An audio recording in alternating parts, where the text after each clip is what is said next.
Good morning. বৰ্তমান আছো শ্ৰীনগৰত। তো আপোনালোকে ভাবিছে চাগে শ্ৰীনগৰ কেনেকৈ গৈ পালেগে, পাইছিলেগে জম্মু কাশ্মীৰহে। তো জম্মু কাশ্মীৰৰ পৰা শ্ৰীনগৰ 150 কিলোমিটাৰ দূৰ কেনেকৈ কভাৰ কৰি দিলে। তো সেইটো এটা ডাঙৰ ষ্টৰী হৈ গ'ল মোৰ। কালি যিহেতু মই জম্মু পাইছিলোঁ হ'লে পাছবেলা সময়ত, দেহাটো বহুত বেয়া, খাব কৰিব পৰা নাই কাৰণে মই ৰুম লৈ ল'লোঁ।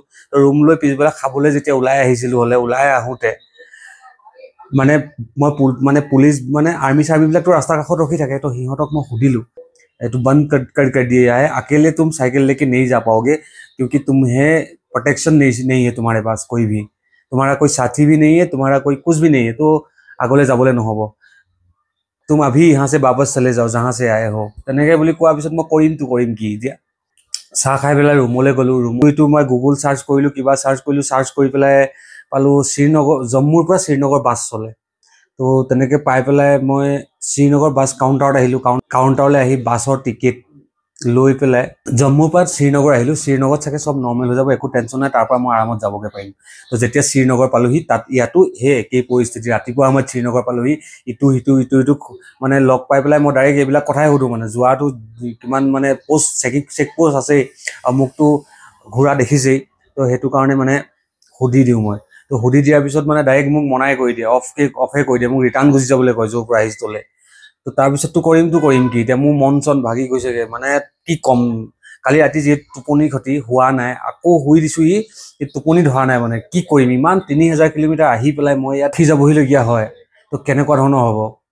তো তাৰপিছতে ভাবিলোঁ, গুগল চাৰ্চ কৰি কিবা কিবি কৰিছে, লেহলৈকে বাছ আছে নাই, লাডাখলৈকে চালোঁ। মোৰ ওচৰত কৈছোঁ নহয় অপশ্যন, আকৌ 3টা অপশ্যনেই আছে। মই এটা অপশ্যনত ঘৰ ঘূৰি যাব লাগিব, এটা অপশ্যন মই হিমাচল প্ৰদেশ হৈ আকৌ ঘূৰি আহিবগৈ লাগিব। 800 কিলোমিটাৰ দূৰ হ'ব মোৰ। 800 কিলোমিটাৰ চাইকেল চলোৱাটো, আকৌ 3000 কিলোমিটাৰ চলোৱাৰ পিছত আকৌ ঘূৰি গৈ 800 কিলোমিটাৰ চলোৱাটো, সেইটো মোৰ কাৰণে নহ'ব তাৰমানে। তো এটা অপশ্যন আছে, সেইটো বাছত লাডাখলৈকে গৈ লাডাখখন চাইকেল লৈ পেলাই ঘূৰা, সেইটোৱে অপশ্যন আছে। তো মোৰ চবতকৈ বেষ্ট অপশ্যনটো লাগিলে লাডাখ বাছতে চাইকেলখন লৈ গৈ লাডাখখন পূৰা সম্পূৰ্ণৰূপে ঘূৰাৰ অপশ্যনটোৱে মোক চবতকৈ ভাল লাগিলে। কাৰণ ইমান দূৰ আহিলোঁ, অলৰেডি মই 3000 কিলোমিটাৰ চলাই দিলোঁ, আৰু 400 কিলোমিটাৰহে মই চলোৱা নহয়। আৰু 400 কিলোমিটাৰ মই বাছত যাম আৰু যেনিবা সিমানটোৱে কথা।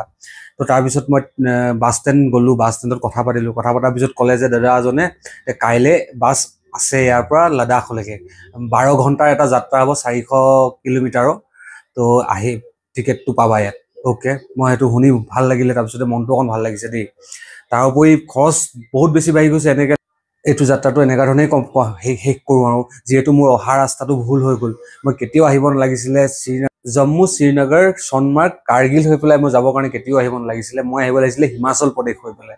সেইফালে ইমান প্ৰব্লেম নাই, তো সেইফালে অকণমান প্ৰব্লেম আছে। কাৰণ যিহেতু পেহেলগামৰ ঘটনাটো আজি কেইমাহমানৰ আগত ঘটি গৈছে, সেইটো কাৰণে পূৰা টাইট আৰ্মিৰ প্ৰটেকশ্যন, বহুত বেছি টাইট। এম্বুলেঞ্চ বহুত ডাঙৰ মানে গাড়ী চাড়ী লৈ পেলাই ৰখি থাকে। তো উপায় নাই, কি কৰিব। আপোনালোকৰ মোৰ ডিচিশ্যনটো কেনেকুৱা পালে জনাব আপোনালোকে। এখন তাত লাডাখ গৈ পেলাইহে চাইকেলত যি কৰিমগৈ আৰু। তো এতিয়া ভিডিঅ'টো এইখিনিতে শেষ কৰোঁ। মানে মোৰ ডিচিশ্যনটো কেনেকুৱা লাগিলে আপোনালোকে জনাব। মই ঘূৰি যোৱাতকৈ অপশ্যন এইটোৱে বেটাৰ বুলি ভাবিলোঁ। তো সেইটো কাৰণে আপোনালোকে জনাব কেনেকুৱা পালে, আপোনাৰ মতামত আপোনালোকেও জনাব। তো আপোনালোক সুস্থ হৈ থাকক, সুখী হৈ থাকক। জয় আই অসম, মুখৰ হাঁহি নেপাহৰিব। আৰু ভিডিঅ'টো চোৱাৰ বাবে বহুত বেছি ধন্যবাদ। Thank U.